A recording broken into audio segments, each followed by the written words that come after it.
voice is raised in favor of sacrifice.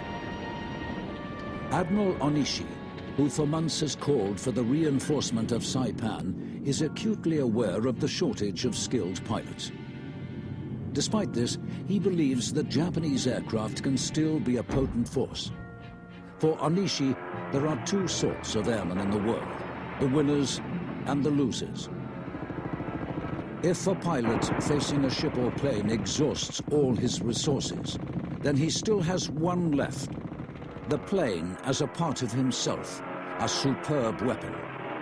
And what greater glory than to give his life for emperor and country?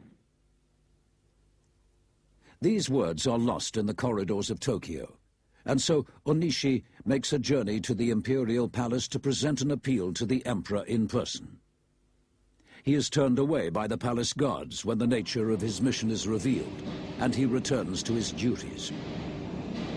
Onishi, chief of the Ministry of Munitions, Arms, Air Control Bureau, is engaged in a program to bring Japanese plane production up to a strength of 500 squadrons. He knows that any amount of plane production will not solve the problem. Japan simply does not have the skilled pilots to man them, nor will it have for some time to come. And for Japan, time is running out. Landing a plane aboard a carrier in any navy is a difficult, dangerous task. Before the war, Japanese pilots were expected to have a minimum of 400 flying hours before they could begin training for carrier operations. It was then another 400 hours on carriers before the pilot was considered competent. The pilots who flew over Pearl Harbor were the best in the world, but they are ghosts now.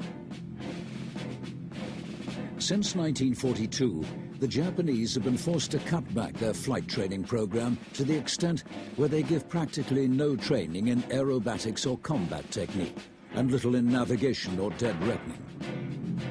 A pilot with 200 hours flying time is considered to have graduated. Pilots of such reduced training are not only totally unsuitable for carrier use, they're also easy prey for their more experienced adversaries. After the Battle of the Philippine Sea, the problem of carrier pilots has solved itself in an ironic way.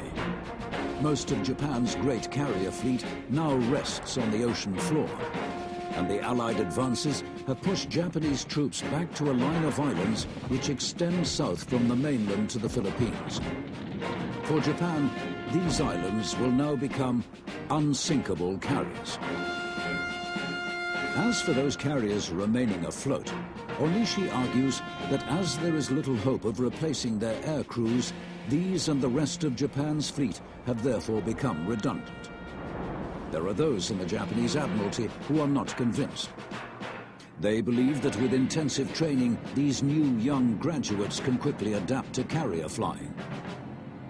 Work begins immediately, and the pilots in this special training become known as black-edged cherry blossoms, a sorrowful term indicating that they will burst and fall before their time.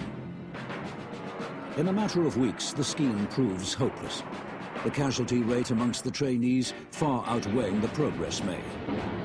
The future for the carriers looks bleak. The last days of conflict on Saipan are marked by fierce fighting and the return of human bullets. Many islanders commit suicide rather than face the torture and humiliation which Tokyo has promised will follow the American arrival. After the fall of Saipan, the High Command orders that the use of human bullets is to cease.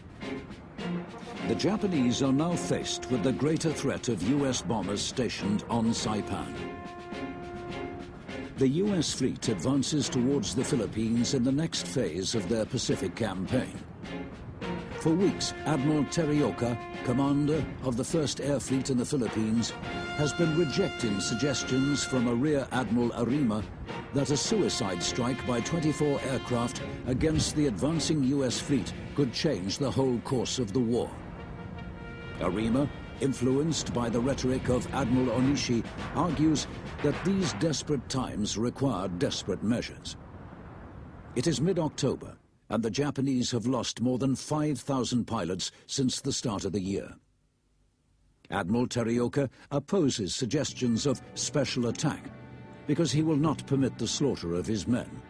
He has told Arima that when he can show him how to bring the men back from special attack alive, then he will listen.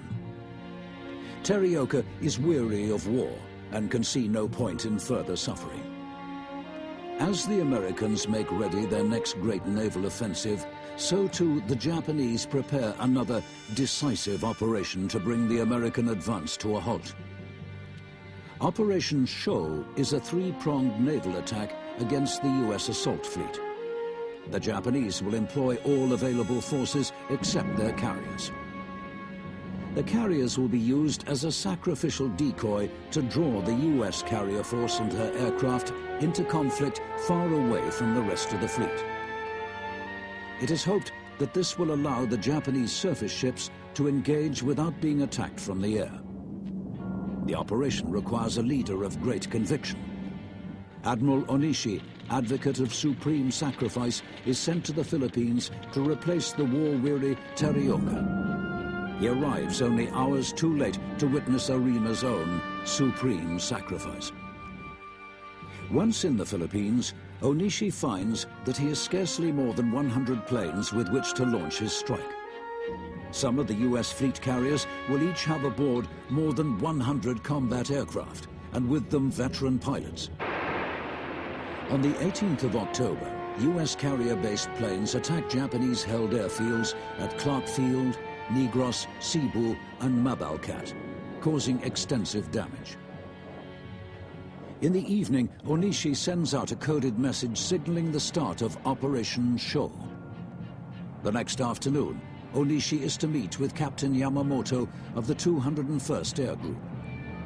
When the captain doesn't arrive, Onishi travels to the 201st headquarters at Mabalcat Airfield.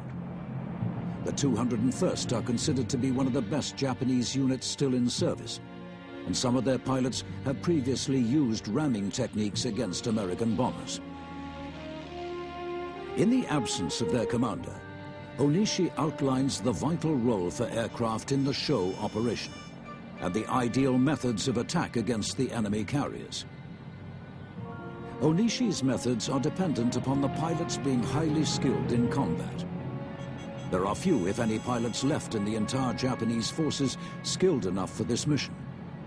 And so Onishi offers the idea of suicide attack as the only realistic chance of success.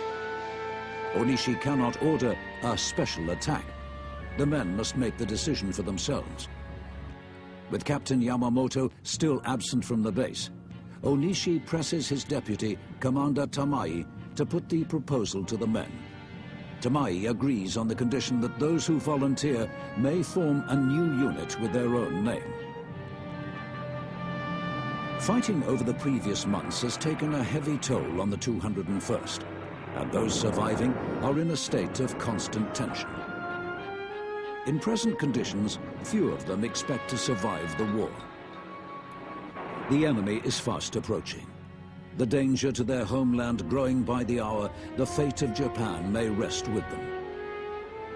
All of the pilots agree to be part of the Special Attack Unit, and as arranged, the men are to choose a new name.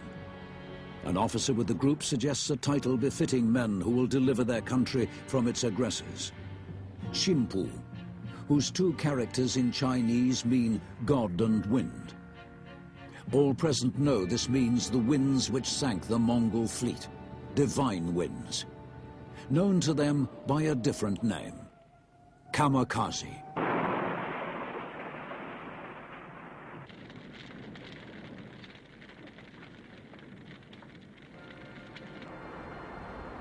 On October the 20th, the 1st US Marines go ashore on the island of Leyte. Onishi addresses the Special Attack Unit, or Tokutai, as they will become known, announcing that operations will begin the next morning, and assuring them that the Emperor will hear personally of their sacrifice. That same afternoon, some of the group fly to the airfield at Cebu, hoping to encourage other pilots to join with them.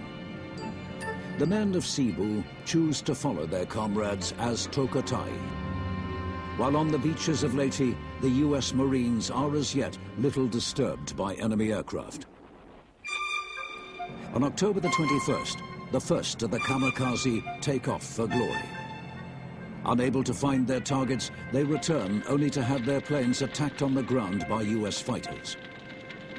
There is, however, one spontaneous effort by a pilot not from the Tokatai. He crashes his plane into the cruiser Australia, inflicting heavy casualties. On the 22nd, more Japanese troops and equipment are dispatched for the defense of Leyte. At Imperial High Command, it is deemed that show